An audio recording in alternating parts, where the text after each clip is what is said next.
The World Cup is expanding the amount of participants and changing its format for the 2026 edition and beyond. Some people hate it, some people love it, some don't care. If you're here, I'm assuming you hate it or love it, and not that you don't care.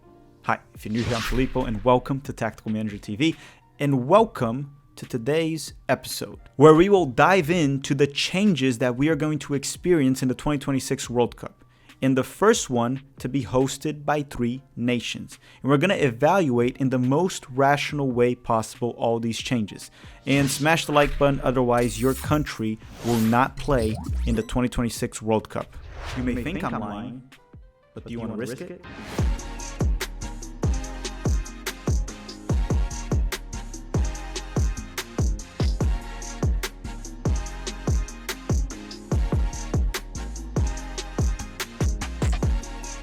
A few years back, it was announced that the 2026 World Cup would be expanded from 32 nations to 48, and it will also be hosted by the United States of America, Mexico, and Canada, which obviously led to many overreacting about it, saying that it would ruin the World Cup and blah, blah, blah, blah, blah. But what if I told you that this has happened before, and it has not ruined the World Cup? The expansion, okay? This is the first one that will be hosted by 3 nations, but multiple expansions have happened over time. From 1930 to 1950, the World Cup was at its early days, and it oscillated between having 13 to 16 nations. It was not until 1954 that 16 national teams became the official number of participants in the World Cup, and they kept it that way all the way till 1982, where they had the first edition with 24 nations participating, which was also the way it stayed all the way till 1998 in the World Cup in France, where it was expanded to 32 nations, which is probably the one you've watched the most in your lifetime. So as I said, expansions have happened a lot throughout history, and it always made the World Cup better, not worse. These expansions actually led to having more and more competitive national teams across the globe over time. Obviously not immediately. You're probably going to see some very bad national teams in the 2026 World Cup. But as time goes on, the worst teams in the World Cup will get better and better. You saw that in the 2022 World Cup. There was really no scrubs. It's good for the development of the sport in other nations. And no, the World Cup will still be awesome, and we will all continue to love it. So it's going to go from 32 to 48. How many spots does each confederation get now, and what will be the format will each confederation have for the 2026 World Cup? So the first one is CONCACAF. They will have 6 spots in the 2026 World Cup. Originally, they had 3.5. Now, out of those 6 spots, 3 of them will go to the host nations, Mexico, United States, and Canada. UEFA will have 16 spots in the 2026 World Cup, where originally they had 13. CONMEBOL will have 6. Originally, CONMEBOL had 4.5. What's interesting about CONMEBOL is they only have 10 nations, which means 60% of the confederation will qualify. Now, the CAF, which is the African Confederation, they will have 9 spots for the 2026 World Cup, where originally they had only 5, so that's almost doubling the amount. Now, AFC, which is the Asian Confederation, they will have 8 spots, where originally they only had 4.5. They had to play the Interconfederate Playoff for that 5th spot. Now, Oceania will get 1 full spot, where originally they only had half a spot. Remember, they always had to play the Interconfederate Playoffs, and they would almost never qualify. So, if you wrote down and you calculated all the spots I just mentioned, you would only get 46 nations, and I told you there would be 48. So that means we're missing 2 more spots along with all the ones I just mentioned. And it's actually quite simple. We will have an interconfederation playoff to decide the last 2 nations to make it, which will have a total of 6 teams fighting for it. 1 from each of the 5 confederations besides UEFA, so CONCACAF, CONMEBOL, CAF, which is Africa, AFC, which is Asia, and Oceania, plus 1 additional nation from the host confederation, which in this case is CONCACAF. So we're going to have 2 nations from CONCACAF, 1 from CONMEBOL, 1 from Africa, 1 from Asia, 1 from Oceania, fighting for 2 spots in the 2026 World Cup. And with that, we will have 48 nations. What will be the format? So keep in mind that the format I'm about to tell you will likely change because FIFA is reconsidering it, and I'll explain later in this video why they are reconsidering it. But until it changes, this is the format you should expect for the 2026 World Cup.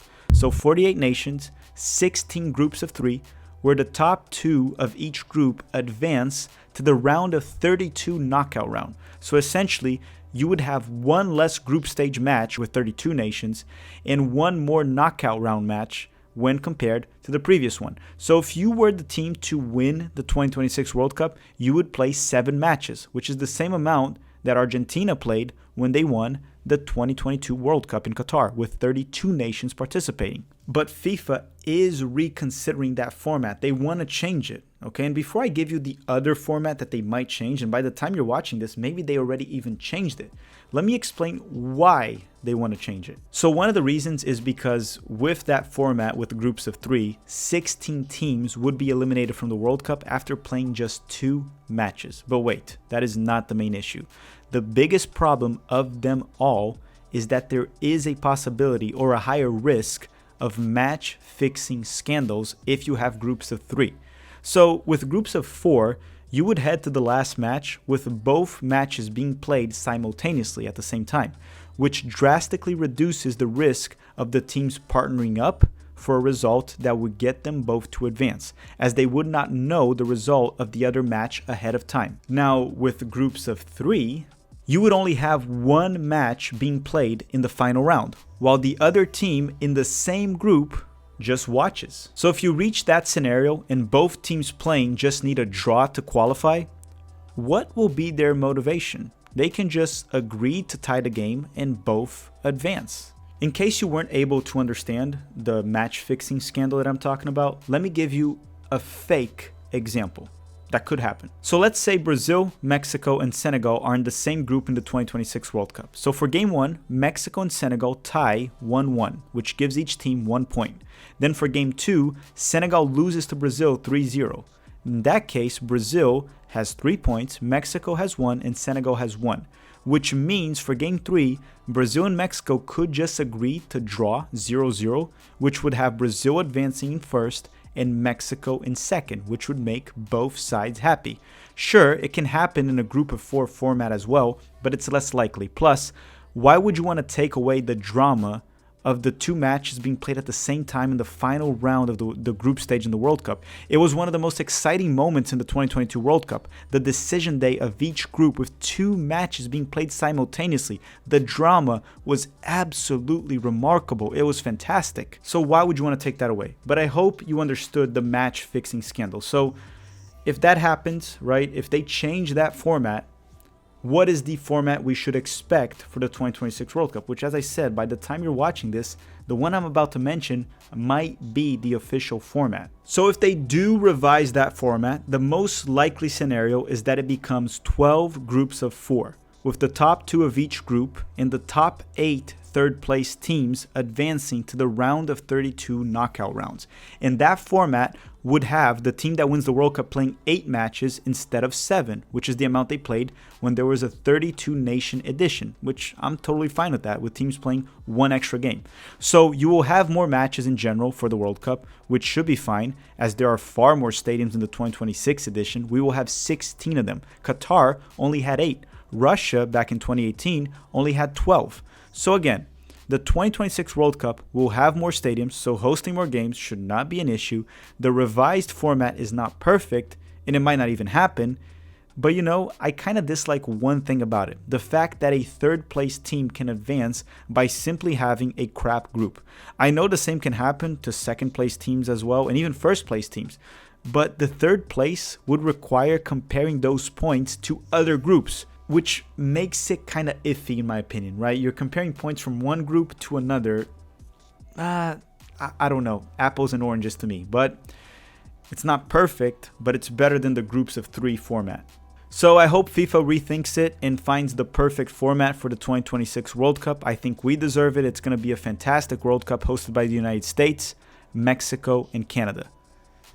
And hey, send some format suggestions down below. Be creative, okay? Let me know what you would do with 48 nations. Which format would you go with? I'm actually very curious to that. Right, everyone, thank you very much for watching. Personally, I love the expanded World Cup, 48 nations. I think it's going to be brilliant. It's going to be the best World Cup of all time, in my personal opinion, also because of where it's going to be hosted in the United States of America. Let me know your thoughts down below, what you think. Thank you very much for watching. Drop a like before you go, or don't, and have a great day.